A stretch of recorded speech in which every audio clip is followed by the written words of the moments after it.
wabarakatuh teman-teman. Saya Wanda Putra Azani dari kelas A4 tadi Prodi Pendidikan Bahasa Indonesia. Nah, di video singkat kali ini saya akan menjelaskan secara singkat apa itu yang dinamakan kurikulum. Dan ada dua hal yang harus saya bahas. Yang pertama adalah landasan pengembangan kurikulum dan yang kedua adalah prinsip-prinsip pengembangan kurikulum. Pengertian dari kurikulum sendiri adalah kumpulan rencana, tujuan materi pembelajaran, dan bahkan cara mengajar yang sering dipraktekkan oleh para pengajar demi mencapai tujuan akhir pembelajaran. Dan kurikulum itu berasal dari bahasa Yunani yang istilahnya dahulu digunakan dalam dunia olahraga. Jadi jika ditinjau dari segi istilah katanya, kurikulum dapat diartikan sebagai suatu jarak yang harus ditempuh oleh seorang pelari agar ia bisa mendapat medali atau penghargaan. Kemudian, hal tersebut diapresiasi ke dunia pendidikan menjadi sejumlah mata pelajaran yang hanya dipelajari atau ditempuh oleh seorang peserta didik demi mendapatkan ijazah sebagai penghargaan. Nah, teman-teman, baiklah di sini saya akan menjelaskan beberapa landasan-landasan yang ada di belakang saya. Tapi sebelumnya saya mohon maaf apabila tulisan atau gambar di belakang tidak dapat dilihat atau kurang jelas. Saya mohon maaf karena ada pantulan cahaya di belakang. Oke. Yang pertama ada landasan psikologis, yang kedua ada landasan fisiologis, yang ketiga ada landasan sosial budaya atau sosiologis, yang keempat ada landasan ilmu pengetahuan dan teknologi. Oke, baiklah, di sini saya akan menjelaskan beberapa landasan yang ada di belakang dengan saya jabarkan satu persatu. Seperti yang pertama ada landasan fisiologis. Landasan fisiologis memiliki filsafat sangat dibutuhkan pendidikan, terutama dalam menentukan arah dan tujuan pendidikan.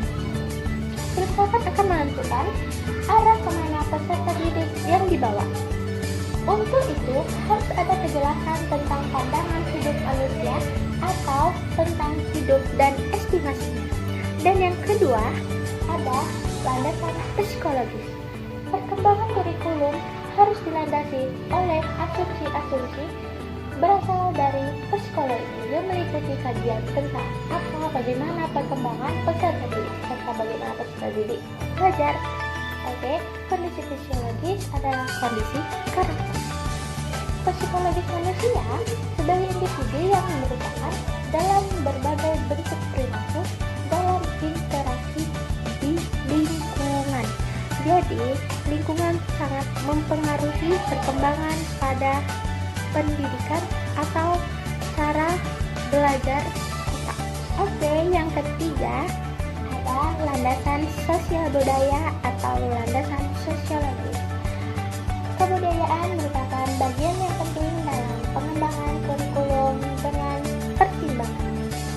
Yang pertama, ada dua aspek. Yang pertama, ada individu lahir tidak berbudaya, baik dalam hal kebiasaan, cita-cita, tingkat pengetahuan, keterampilan, dan sebagainya. Aspek yang kedua, kurikulum pada dasarnya harus mengakomodasi aspek-aspek sosial budaya. Jadi itu penting juga, guys. Oke, yang keempat adalah landasan ilmu pengetahuan dan teknologi.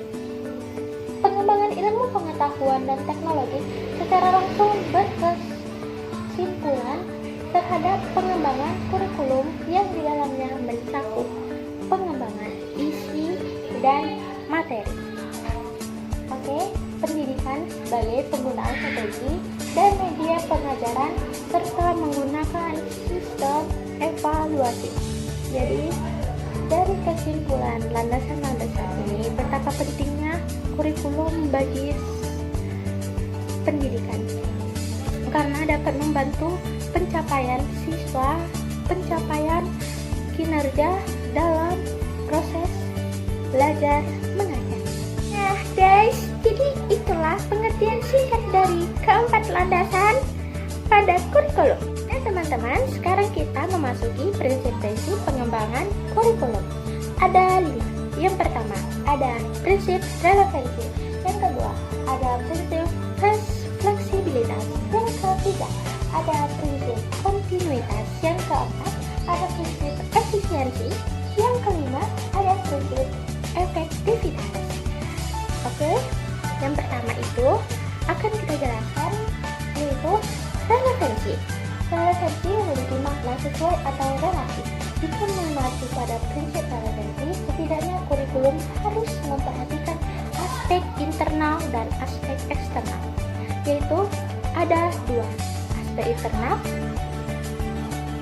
kurikulum memiliki relevansi antara komponen kurikulum yang memiliki tujuan, cara, bahan, strategi, organisasi, dan evaluasi.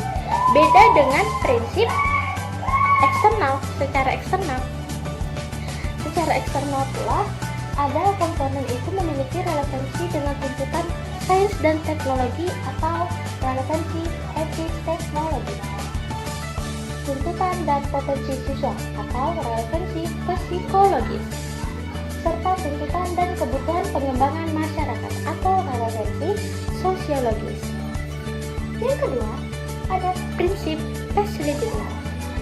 Dalam prinsip fleksibilitas dimaksud bahwa kurikulum hanya memiliki fleksibilitas. Kurikulum yang baik adalah kurikulum yang berisi hal-hal yang solid. Tapi dalam implementasinya dikemungkinan untuk menyesuaikan penyesuaian berdasarkan kondisi regional. Oke, yang ketiga ada prinsip kontinuitas. Makna kontinuitas di sini adalah berhubungan, yaitu adanya nilai keterkaitan antara kurikulum dari berbagai tingkatan pendidikan. Dan yang keempat ada prinsip efisiensi. Efisiensi adalah salah satu prinsip yang perlu diperhatikan dalam mengembangkan kurikulum hingga dapat yang telah direncanakan sesuai dengan tujuan yang dicapai.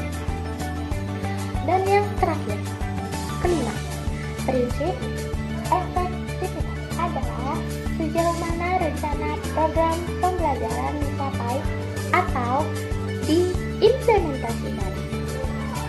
Baiklah teman-teman, sampai di sini video singkat saya mengenai landasan pengembangan kurikulum dan prinsip-prinsip pengembangan kurikulum. Nah teman-teman, tetap menjaga kesehatan selama pandemi, tetap belajar di rumah, tetap rajin, tetap harus masuk sekolah, tetap menggunakan masker, tetap menggunakan hand sanitizer. Dan sampai sinilah video singkat dari saya.